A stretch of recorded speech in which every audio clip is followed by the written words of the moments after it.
Hola, ¿qué tal? Mi nombre es Oscar Hernández y esto es Taller Lúdico de Diseño.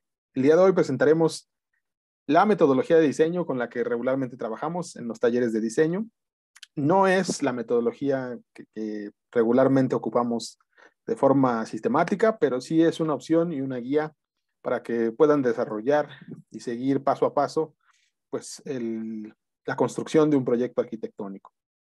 Vamos a analizarla, les voy a comentar cuáles son las ventajas, las desventajas y algunos aspectos relevantes que tienen que ver con la metodología de diseño arquitectónico.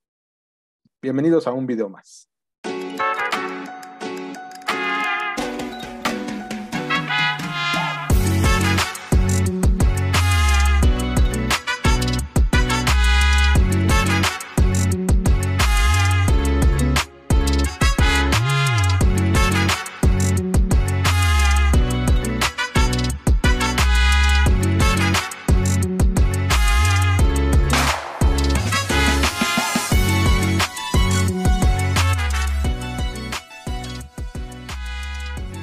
El proceso racional que propone Turati del proyecto arquitectónico se divide en 4 grandes etapas.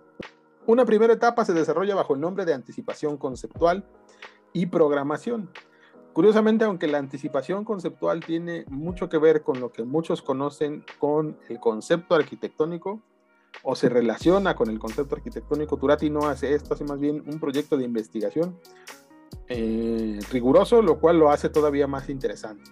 Y el caso de la programación, que pues, se revisa cada uno de los espacios, las necesidades, las relaciones a través de diagramas, etcétera, y obviamente el desarrollo de un programa arquitectónico, es la parte en la que se definen de forma adecuada las necesidades de un proyecto arquitectónico, lo cual me parece totalmente relevante para cualquier proyecto que se desarrolle bajo esta metodología. La siguiente etapa tiene que ver con la anticipación formal. Ahora sí, en la relación directa con la forma del espacio, con las propuestas formales, geométricas, de lo que llamaría un compañero mío la parte creativa del proyecto, ¿no? Lo que a muchos les agrada, el hecho de desarrollar formas, figuras, espacios, estructuras, etcétera, ¿no? La anticipación formal se refiere a eso. Y también la prefiguración, no solamente es el desarrollo de un objeto arquitectónico como si fuera una escultura, ¿no? Que es lo que muchos a lo mejor confunden con el desarrollo de un proyecto arquitectónico cuando tiene una tendencia artística, sino más bien con la relación entre lo que ya definí como mi problema, las necesidades que identifiqué y la solución formal a través de un espacio para resolver dichas necesidades. A eso se refiere la prefiguración y, por supuesto, darle la calidad a través de esta etapa que es la proyectación. Después de la anticipación formal y la proyectación vendría otra etapa más, que es la materialización, en donde se le da forma ya material a lo que es el proyecto arquitectónico, donde se tienen todas las consideraciones para que esto ya tome forma y, por supuesto, como última etapa tendríamos la operación del proyecto. Y esto tiene que ver pues con el funcionamiento óptimo de nuestro proyecto, con la construcción, la puesta en marcha, con la revisión de lo que sucede dentro del proyecto y obviamente su evaluación. Entonces, cada una de estas etapas que hemos mencionado, la anticipación conceptual, la programación, la anticipación formal, la programación, la proyectación, la materialización y la operación, son las grandes etapas en las que Turati divide el proceso racional del proyecto arquitectónico.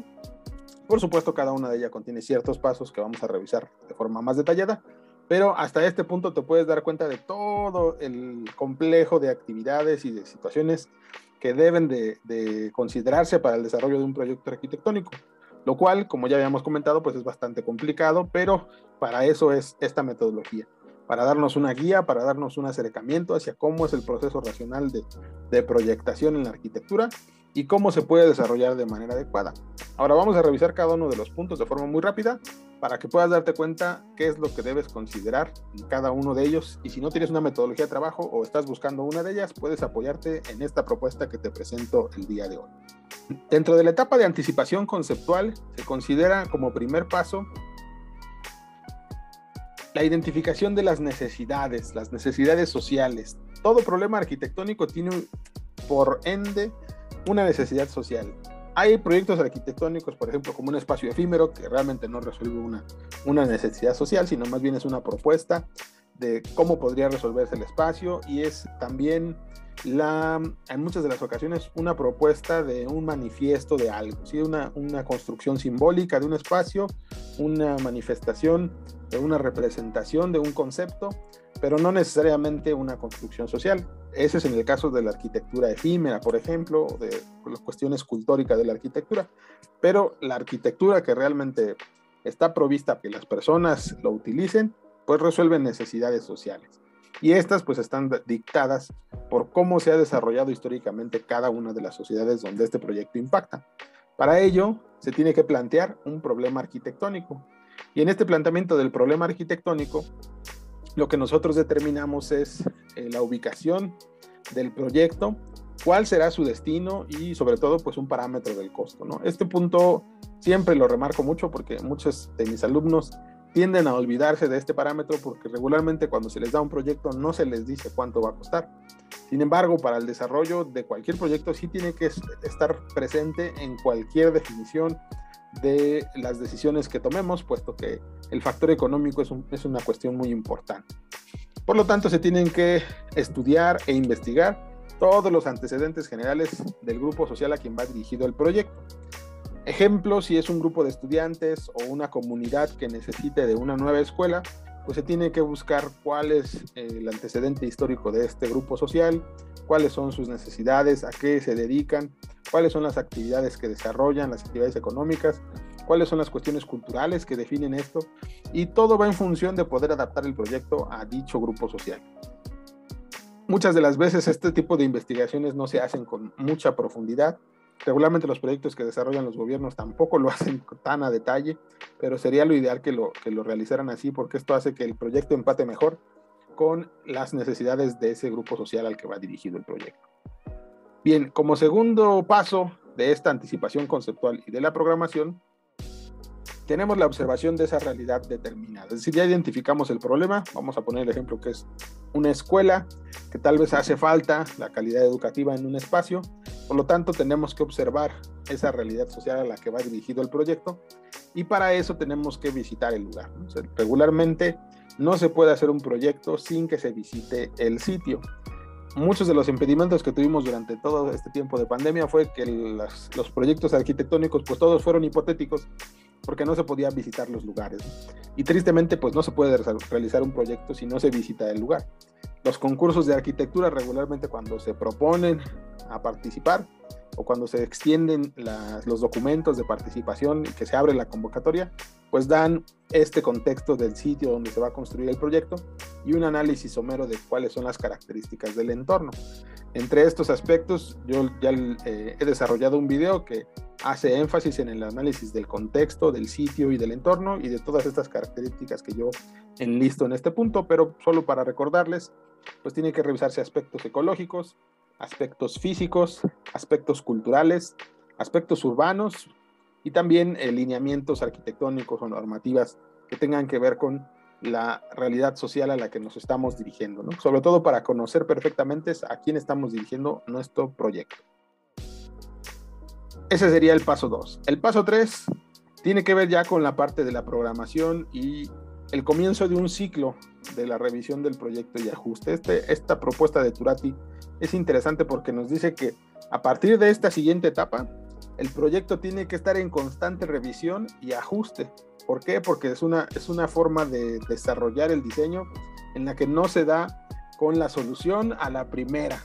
Y eso creo que les molesta a muchos de mis estudiantes porque se les dice pues que tienen que desarrollar varias propuestas, no solo una, diversas soluciones a un problema, porque no, regularmente no, la primera solución es la adecuada o siempre hay cosas que corregir. Entonces, cuando uno es consciente de esto, entiende que el proceso natural del desarrollo de un proyecto arquitectónico tiene que pasar por una etapa de revisión y ajuste. Entonces, ya dentro del paso 3, viene una vez con la información que ya recabamos del lugar a donde vamos a desarrollar el proyecto y del grupo social al que está dirigido, podemos entonces ya formular una hipótesis de solución. Turati le llama hipótesis lógica de solución, el programa arquitectónico y además los objetivos generales del proyecto. muchos proyectos inician ya con este partido, con este programa establecido de lo que se requiere. Cuando uno concursa para un proyecto gubernamental, regularmente ya se tiene esto analizado.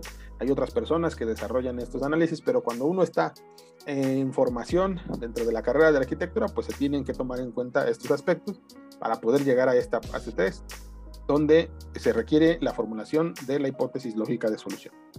¿Qué se hace en esta etapa? Bueno, regularmente se hace un programa detallado de lo que se va a construir, se analizan las funciones, se analizan todas las actividades, se analiza sobre todo el equipamiento urbano que posiblemente pueda requerir el proyecto, además de dividir todo en subsistemas y locales, ¿no? Regularmente algunos hacen por zonas, se puede hacer un proyecto de zonificación, algunos hacen unos esquemas jerárquicos de funcionamiento, dicen, bueno, si es una escuela, comienza con la dirección y luego los departamentos administrativos y luego las aulas o talleres, etcétera. Entonces se puede hacer también un esquema que construya esto para poder identificar qué son las necesidades del programa arquitectónico.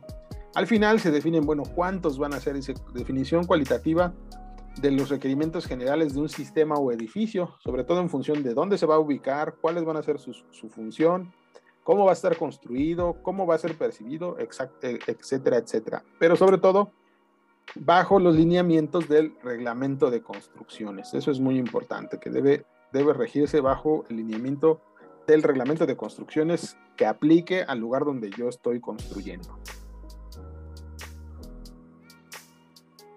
Siguiente etapa. Una vez que he definido mi programa arquitectónico, podemos entonces ir a la primera validación de esa hipótesis, es decir, hacer una primera evaluación. ¿Cómo lo hago? Pues haciendo un análisis detallado del programa. Puedo decir, bueno, necesito aulas, seguimos con el ejemplo de la escuela, ¿no? Necesito oficinas, necesito talleres, etcétera. Pero ahora hay que hacer un estudio detallado de esas áreas, es decir, qué características debe de tener un aula, qué características debe de tener un taller o un laboratorio, qué características debe tener una oficina, una dirección, etcétera, y cómo deben estar organizados. Por eso aquí el elemento importantísimo de este punto, de este paso 4, es el diagrama funcional, ¿no? Y más adelante voy a compartirles un video respecto a cómo se hacen los diagramas de relaciones, pero sí es importante que consideren que este estudio detallado implica cómo se relacionan cada uno de los espacios, sobre todo identificando patrones de requerimientos particulares, ¿no? De cada local, de los que hemos mencionado, ya sea aulas, laboratorios, oficinas, etcétera, tiene un requerimiento especial de mobiliario, de condiciones de habitabilidad, es decir, ciertos metros cuadrados necesarios, ventilación, iluminación necesaria, ciertas instalaciones, cierta cantidad de personas que puede estar en ese lugar, cómo va a operar dicho lugar, algunas normas y restricciones de cómo se pueden conectar con otros espacios y otros complementos, ¿no? Esto, pues obviamente condiciona la dimensión de los espacios y la superficie que se tiene que construir. Todo esto es mucho más fácil, sobre todo cuando ustedes no conocen cómo se hace. Por ejemplo, seguimos con el ejemplo de la escuela. ¿Cómo se hace una escuela? Pues necesito visitar una escuela. Para mí, el ejercicio que hago con mis alumnos es, bueno, recuerden en dónde estudiaron, ¿no? Recuerden a dónde fueron a la primaria, a dónde fueron a la secundaria, etcétera. Cómo era su prepa, cómo funcionaba, cómo estaba organizada, y entonces en función de eso, que son nuestros primeros análogos, si es que no podemos visitarlos, podemos hacer ya esquemas de funcionamiento y qué dimensiones tienen. Esto obviamente tiene que estar apoyado del reglamento de construcciones del Distrito Federal o en su defecto de alguna normativa específica que aplique para el proyecto que estoy desarrollando.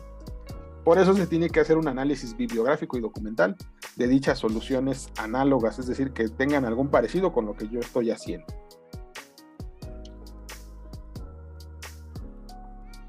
Siguiente paso, paso número 5, aplicación de la hipótesis. Es decir, si se dan cuenta, fuimos formulando una hipótesis, después validamos una hipótesis y ahora aplicamos dicha hipótesis de solución.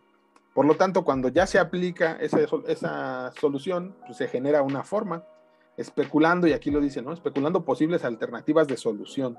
Aquí ya puedo jugar, ¿no? Si se dan cuenta, hicimos todo un proceso de investigación y de delimitación de los espacios para entonces ya poder jugar con las alternativas de solución. No antes, y aquí ya aparece la cuestión creativa, ¿no? La cuestión del diseño de la forma, de la génesis de la forma. Es complicado para muchas personas porque en muchos de los aspectos que los profesionales resuelven, muchos de ellos ya tienen una idea de cómo se va a construir o qué es lo que quieren proyectar. por lo tanto inician con este paso. Pero para cuestiones de formación académica, es decir, para cuando ustedes se están preparando, pues se tienen que seguir cada uno de estos espacios. Sé que a lo mejor para muchos es tedioso, a lo mejor para muchos no tiene sentido, pero sí evitamos mucho de los errores que se tienen cuando se comienza sin ninguna información detrás. Nada viene de la nada, o sea, nada surge así del vacío.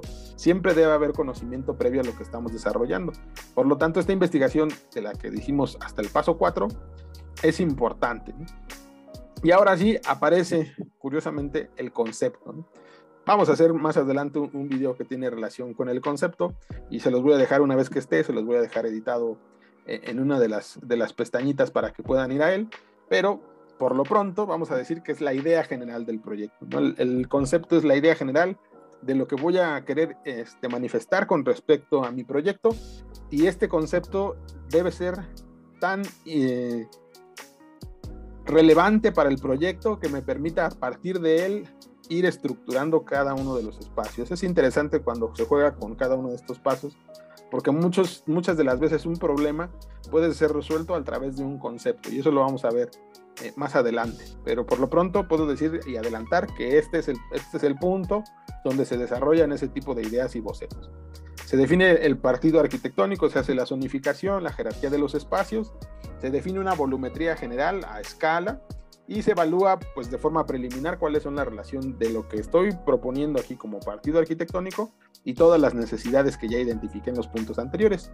Regularmente también se trabajan maquetas de trabajo para que uno pueda estudiar cuáles son las posibilidades de relación respecto a mi proyecto arquitectónico y el entorno, ¿no? Cómo se relaciona, cómo se ve, cuáles son las percepciones que tenemos, etc.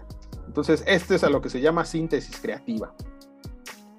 Siguiente paso dentro de esta anticipación formal y programación, el paso 6, tiene que ver con la expresión de dicho partido mediante un proyecto, o más en este caso anteproyecto, ya definido. Y curiosamente aparece algo bien importante acá. ¿Cuáles son los parámetros de costo? Apareció al principio en el paso 1, si ustedes lo recuerdan, y aparece ahora en el paso 6.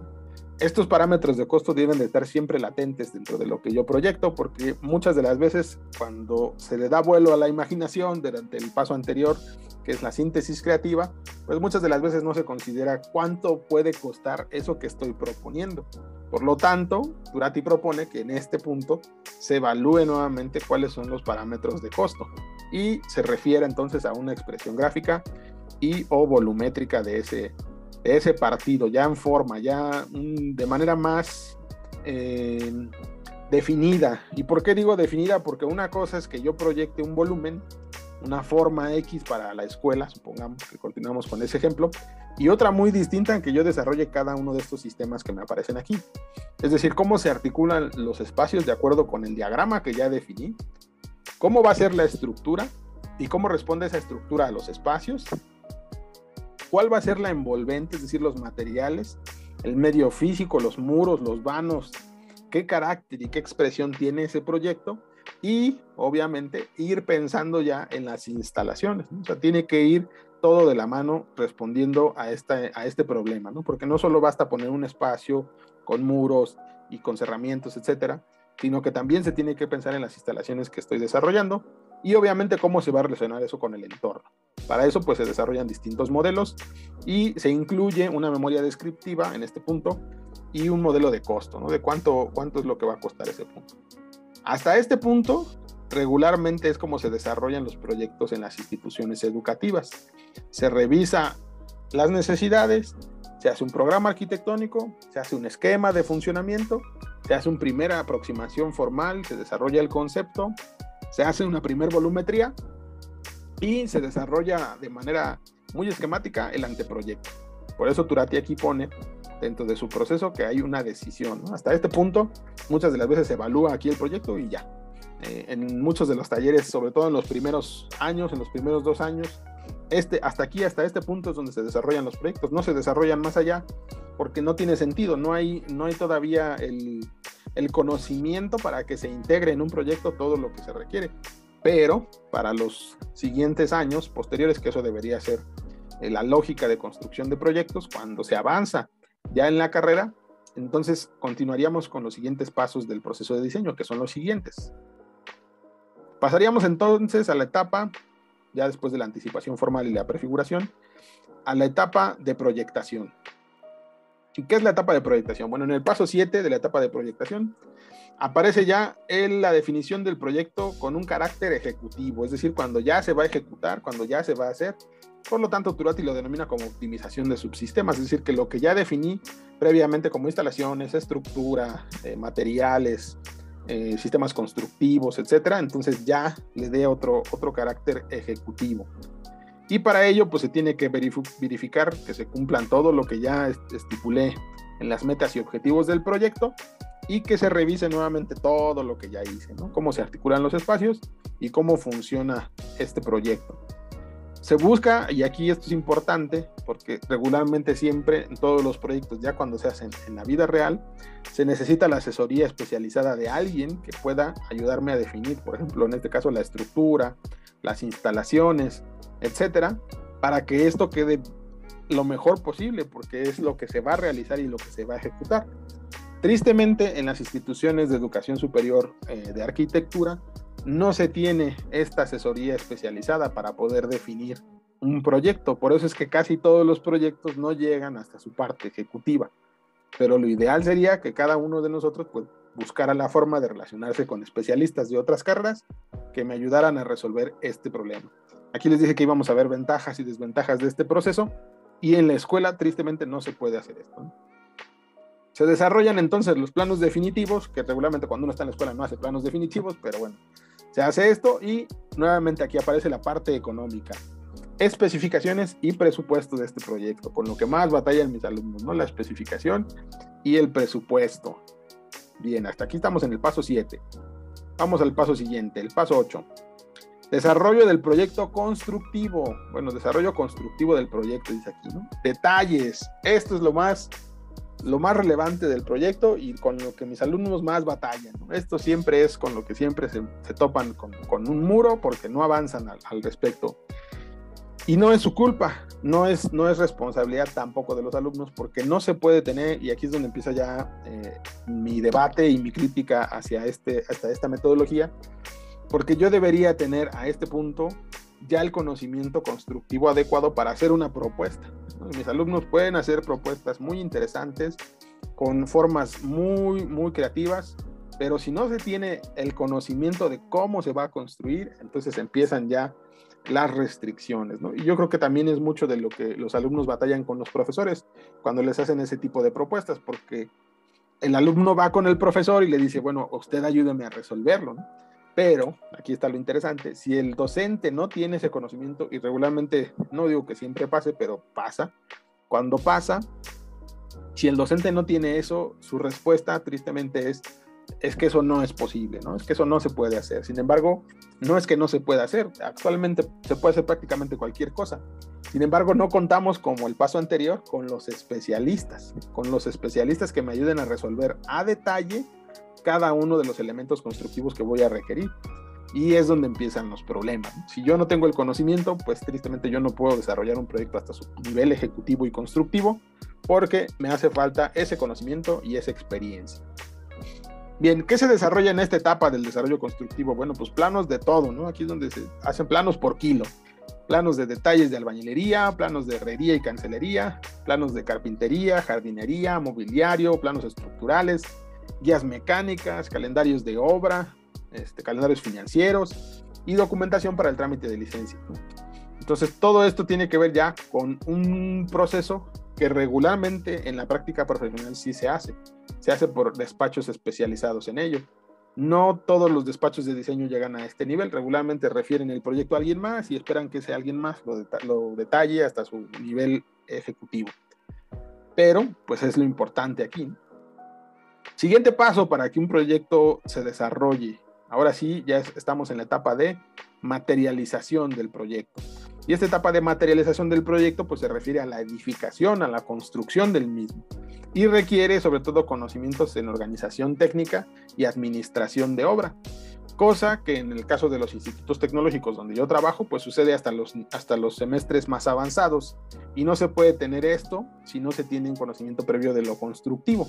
¿Cómo voy a organizar de manera técnica y la administración de la obra si no sé qué es lo que voy a construir?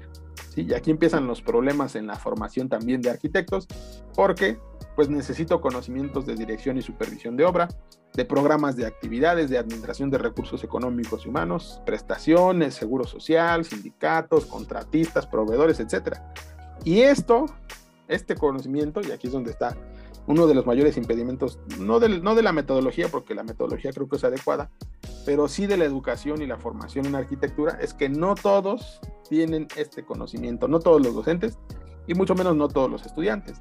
Y esto es algo de lo que dicen que no se aprende en la escuela, ¿no? Esto no creo que se aprenda en la escuela. Honestamente, se te puede dar una introducción a la administración de obras, se te puede dar una introducción a la supervisión y residencia de obra, se te puede dar todas las teorías y programas que uno pueda o sea capaz de hacer dentro de la escuela, pero esto creo yo fielmente que es algo que se aprende en obra.